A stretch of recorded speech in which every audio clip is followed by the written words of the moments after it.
Wow आफैलाई कस्तो मन पऱ्यो अहिले बनिसकेपछि त के अलिकति डेकोरेट गरेपछि जे कुरा पनि राम्रो देख्ने क्या।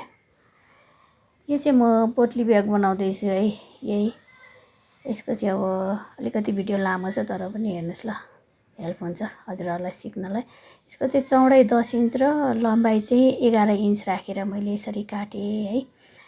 किन लम्बाइ 11 इन्च राख्यो भने तल सिलाइमा हाफ इन्च जान्छ, माथि सिलाइमा हाफ इन्च जान्छ, त्यो 10 इन्चै हुन आउँछ होइन। त्यसकारण चौडाइ चाहिँ 10 इन्च राखेँ, लम्बाइ चाहिँ 11 इन्च राखेर यसरी काटेँ है।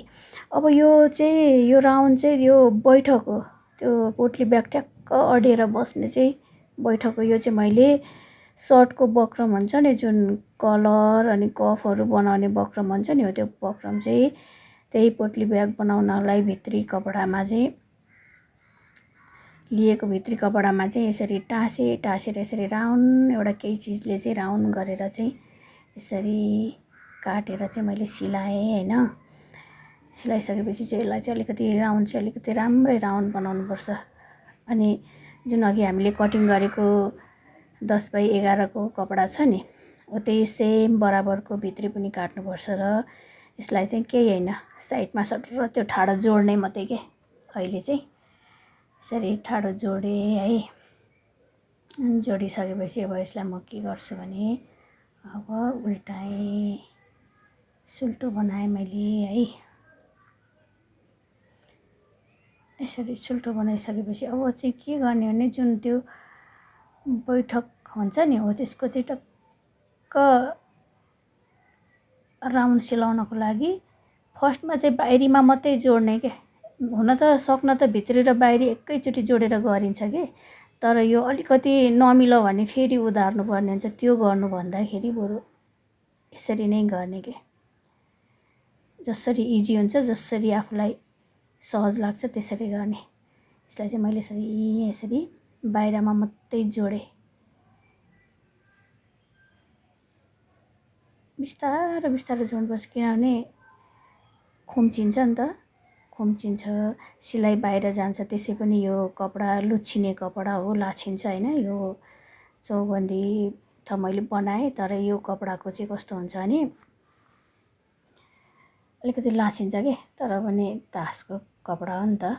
त्यही भएर मैले चौबन्दी चोलो सिलाएर उबारेर अनि त्यहीबाट चाहिँ मैले सेट हुन्छ भनेर पोटली ब्याग बनाएको हो क्या यो चाहिँ। अब मैले फेरि यसरी अघि जहाँबाट स्टार्ट गरेको थिएँ त्यहीँबाट चाहिँ यो भित्री कपडा राखेर पनि त्यो तलको बैठक हुन्छ नि, हो त्यो बैठकलाई चाहिँ यहाँ फेरि कन्फ्युज हुनु होला है। बैठकलाई चाहिँ बिचमा पारेर उता बाहिरी पनि भित्रीपट्टिबाट गरेको छ, बाहिरी कपडालाई पनि भित्रीपट्टिबाट गरेको छ भने यसलाई पनि भित्री पट्टिबाट गर्ने, यो भित्री कपडालाई पनि सिलाइलाई चाहिँ त्यो दुइटै कपडाको बिचमा पार्ने कि, भित्रीमा पनि नपरोस् बाहिरीमा त झन् नपरोस् क्या। अनि टक्क लगाएर सिलाएर चाहिँ यसरी त्यो जिगज्याग रफहरू सबै भित्रमा गयो कि। यसरी ध्यान दिनु, जोड्नु पर्ने बेलामा ध्यान दिनुपर्ने चाहिँ कुरा यो हो है।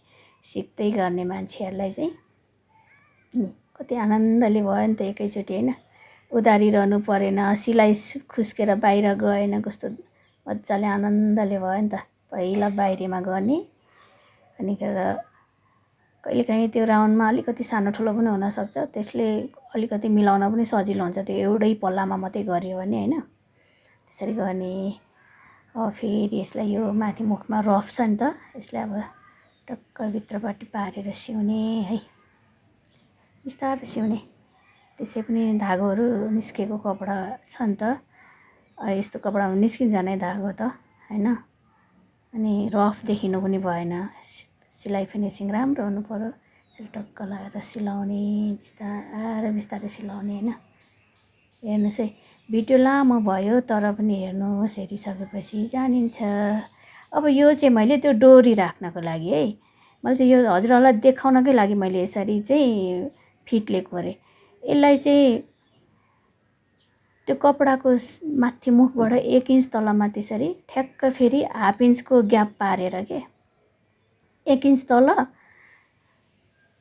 तल सिउने एक सिलाइ अनि अर्को सिलाइ फेरि हाफ इन्चको ग्याप बिचमा राखेर चाहिँ गर्ने। किनभने त्यो चाहिँ के भने डोरी घुसाउनु पर्छ नि त त्यहाँनिर त, यो त सुर्के थैली खै भन्छ नि, हो त्यो सुर्के थैली हो कि खासमा यो पोटली।